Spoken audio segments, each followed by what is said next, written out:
चौधरी, काम छोकरी को एक गांव से दूसरे गांव पहुंचाना। पुलिस की वर्दी पहनकर पंगा ले लिया मैंने। मरवाने वाला तो विक्की है ना। साला कहीं पीछे से ना आ जाए। अरे अम्युनिशन के पेटी बाहर निकालो, पता नहीं कितने हैं।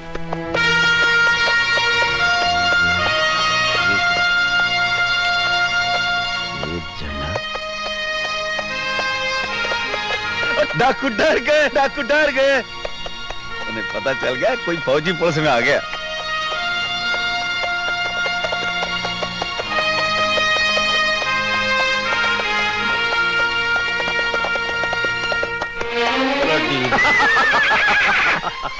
अब विक्की के बच्चे, इतना खतरनाक ड्रामा खेलने की तुझे सूझी कहां से?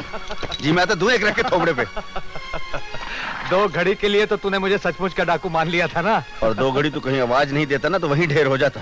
तो क्या होता, जिंदगी भर अपने दोस्त के लिए रोता रहता। हाँ रोता रहता, पर ये हरकत की क्यों तुमने? तूने जिम्मेदारी का वादा तोड़कर जिम्मेदारी ले ली ना, और वो भी एक लड़की को ले आने की। मैंने सोचा चलो यार का तमाशा देखे। और अगर हम दोनों का तमाशा बन जाता तो दुनिया देखती। हाँ दुनिया देखती कि 2 6 फुटे लंबे हो गए। अच्छा चल चल जिम्मेदारी दिखा। थोड़े से घूंघट में देखा है, बड़ी सुंदर है तेरी जिम्मेदारी। सुंदर है? और वो रूपकुंवर जी, ये मेरा यार विक्की है, ठाकुर विक्रम सिंह। जानती हूँ, बुआ जी ठीक ही कहती थी। जी क्या कहती थी बुआ जी? कुछ खास नहीं, बस आपकी तारीफ करती रहती थी। ओह, तो हम तारीफ के काबिल हैं। हाँ जी। वो तो यही समझती हैं, और वो कुछ गलत नहीं समझती। और लुटेरे के रूप में देखकर आपका ख्याल क्या है? कहते हैं भगवान लुटेरा बनाए, पर लुटेरे की सूरत ना दे। लेकिन हमने तो आज तक किसी को नहीं लूटा। ये आपका ख्याल है, जो लुट चुके हैं उनसे पूछना पड़ेगा। जो लुट चुके हैं उनसे पूछना पड़ेगा। करेक्ट है जी। चलो भाई। सुनो, तुम आगे चलो, मैं बग्गी के साथ आता हूँ। मुझे लगता था तुम बग्गी के साथ ही आओगे। मुन्ने ठीक है, बग्गी के साथ ही आओ। जाओ जाओ।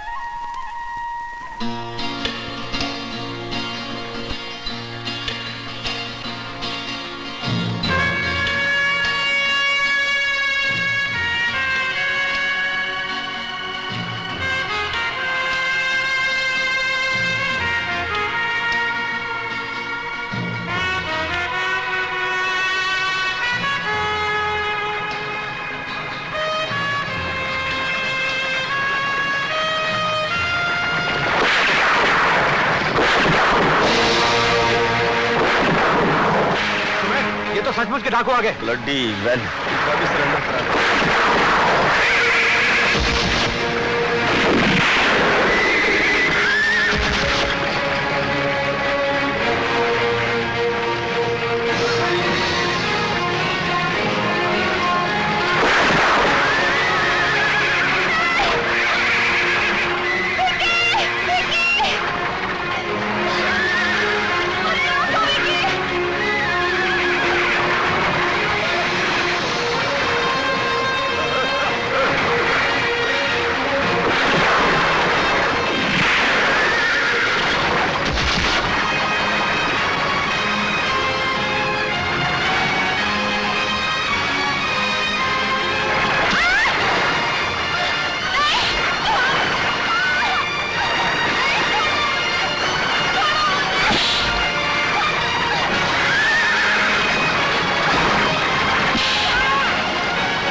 सुमेर, वो लोग रुक गए।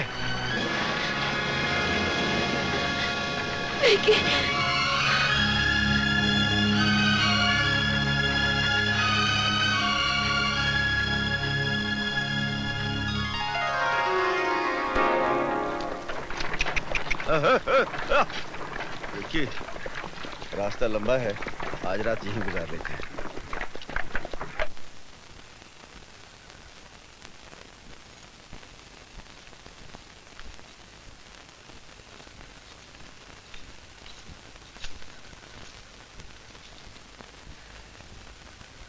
आप अकेले खड़े हैं, आपके दोस्त कहाँ हैं? कौन सुमेर? वो फौजी आदमी है, रमशम पी के कहीं पड़ा होगा। आप भी तो पीते होंगे। पीता हूँ, मगर आज पीने की जरूरत महसूस नहीं हुई। वैसे ही बहुत नशा है। कैसा नशा?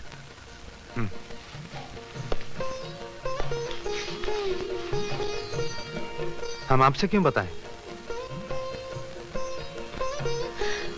भूल हो गई जो आपसे पूछ लिया, मगर मेरा कसूर नहीं। कुछ चेहरे ही ऐसे होते हैं जो पहली बार मिलते हैं तो लगता है जैसे बरसों की मुलाकात हो। जी हाँ, कुछ चेहरे ऐसे होते हैं।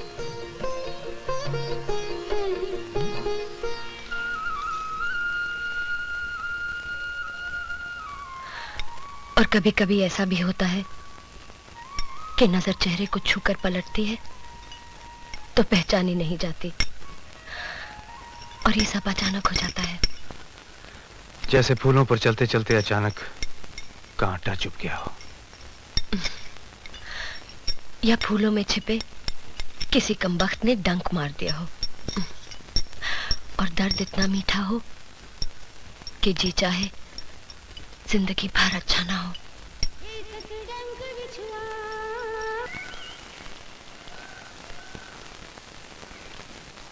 अच्छा दादा, चलता हूँ। आओ, तैयारी हो गई? हाँ, हो ही गई दादा। अरे तू इतना परेशान क्यों है? अफसरी करने जा रहा है, मजदूरी थोड़ी करने जा रहा है। ये बात नहीं है दादा, दरअसल प्रिया को छोड़ के जा रहा हूँ ना। अरे वाह, अभी से ये हालत? अभी तो घर से बाहर कदम रखा नहीं और उदासी शुरू हो गई।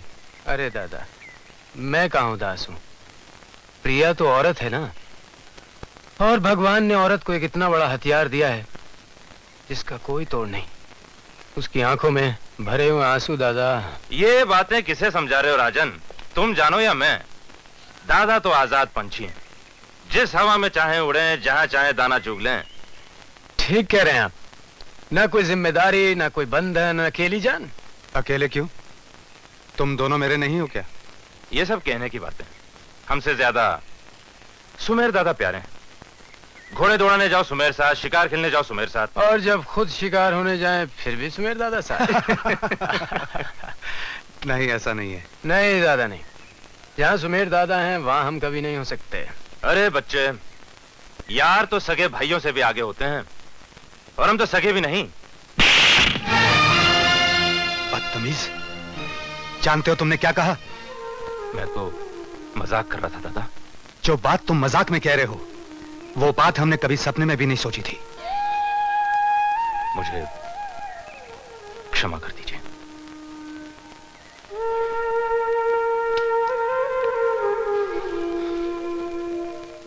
क्षमा तो मुझे मांगनी चाहिए। हाथ उठ गया तुम पर।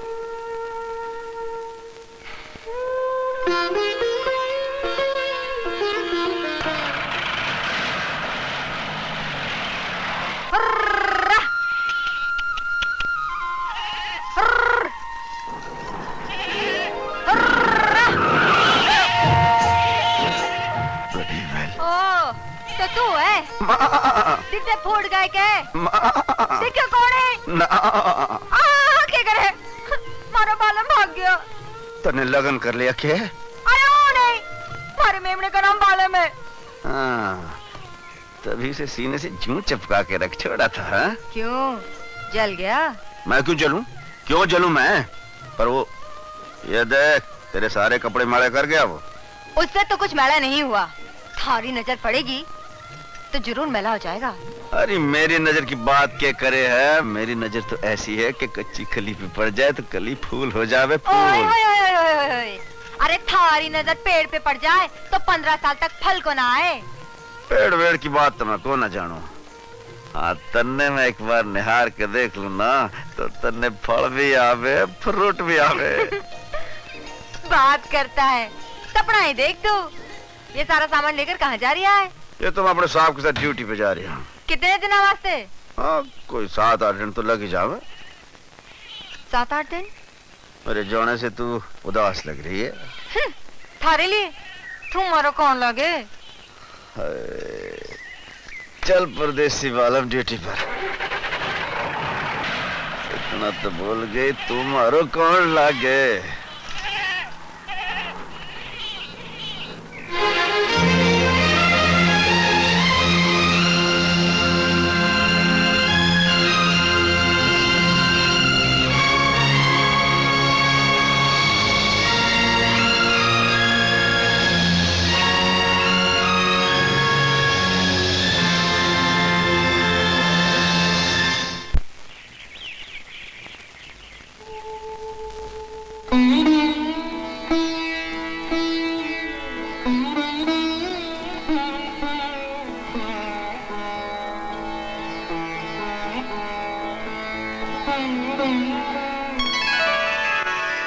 लखिया दादा आए हैं, बहुत जरूरी काम है। अच्छा, अभी बुलाता हूँ।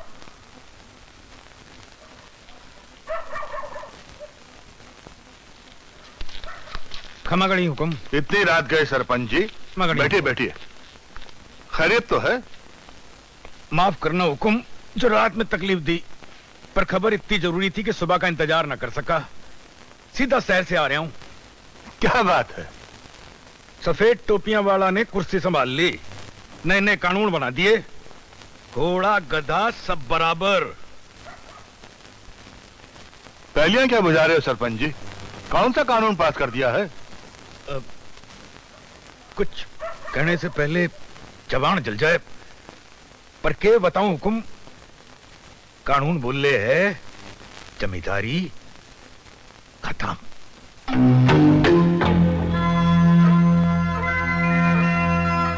जमीन का मालिक वही होगो जो उस पर हल चलावे है, बीज बोवे है, फसल काटे है।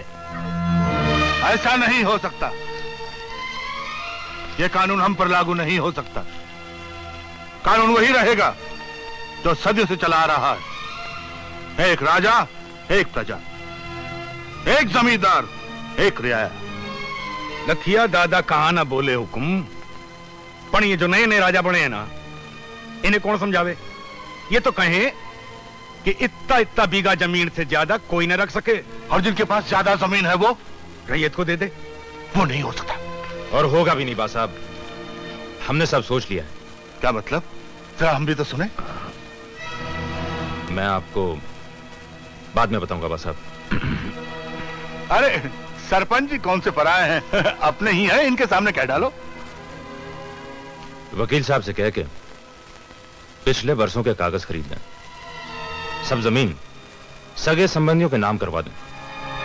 जब हमारे नाम ज्यादा रहेगी नहीं तो छोड़नी कौन सी पड़ेगी। विचार तो अच्छा है, मगर अधिकारी मान जाएंगे? छोटा मुंह बड़ी बात हुकुम। अधिकारी कौन? पटवारी और कानून गो ने मैं संभाल लेसी, और जिलाधीश ने आप। हाँ, ठीक है। ठीक है सरपंच जी, ठीक है। मगर रियाया, बस्ती के किसान? सरपंच क्या दवाई में डालने के काम आवेगा? हुकुम, किसान तो पुश्तों से एक ही काम जाने हैं, अंगूठा लगाने का। एक बार और लगाते सी। जाने कितने पुश्तों से हम और आप यहां मिलजुल कर एक कुनबे की तरह रहे हैं, मिलजुल कर मेहनत करते आए हैं, मेहनत का फल खाते रहे हैं, एक दूसरे का सुख दुख बांटते रहे हैं। हम चाहते हैं कि यह जमींदार किसान का बाप बेटे का नाता सदियों सदियों तक बना रहे। इसीलिए आज हम आप सबके बीच ये कागज लेकर आए हैं। आओ भाइयों, आकर अपने अपने जमीन के कागजों पर दस्तखत करो या फिर अपना अंगूठा लगाओ। आओ भाइयों आओ। क्यों? 200 बरस में भी पेट नहीं भरा, अभी और लूटना बाकी है। क्या बक रहे हो तुम? वही जो तन्ने सुना। ले जाओ अपने ये कागज और चले जाओ यहाँ से। कोई किसान अंगूठा नहीं लगावेगा। तुम अपनी बात करो, सबकी तरफ से बोलने का तुम्हें कोई हक नहीं है। अच्छा, तो किसको बोलने का हक है? सिर्फ सरपंच को। बोलिए सरपंच जी। बोलो लखिया दादा, क्या बोलते हो? जरा हम लोग भी तो सुने। मैं तो जानू अंगूठा लगाने में ही फायदा है सबका। नहीं लगाओगे तो हो सकता है सरकार जमीनें तुम्हारे नाम लिख दे। पर जमीन लेकर क्या करोगे? हल कहां से लाओगे? बैल की जोड़ी कौन देगा? बीज कहां से आवेगा? फिर भीख मांगने निकलोगे। सरपंच जी, आप इस बात की फिक्र ना करो, हम किसान भूखे मर जाएंगे लेकिन अपनी जमीना को अपने नाम करवा के रहेंगे। हम इन लुटेरों की चाकरी नहीं करेंगे। तुम लोग हद से आगे बढ़ रहे हो। तू मैंने धमकी दे रहा है। तुम अच्छी तरह जानते हो हम खाली धमकी नहीं देते लाखन। और तुम भी अच्छी तरह जान लो कि कल का हाथ जोड़ने वाला किसान आज हाथ उठाना भी सीख गया है। क्या भाइयों? ले जाओ अपने कागज यहाँ से, इन पर कोई दस्तखत नहीं करेगा। देखते क्या हो, मारो सारे को।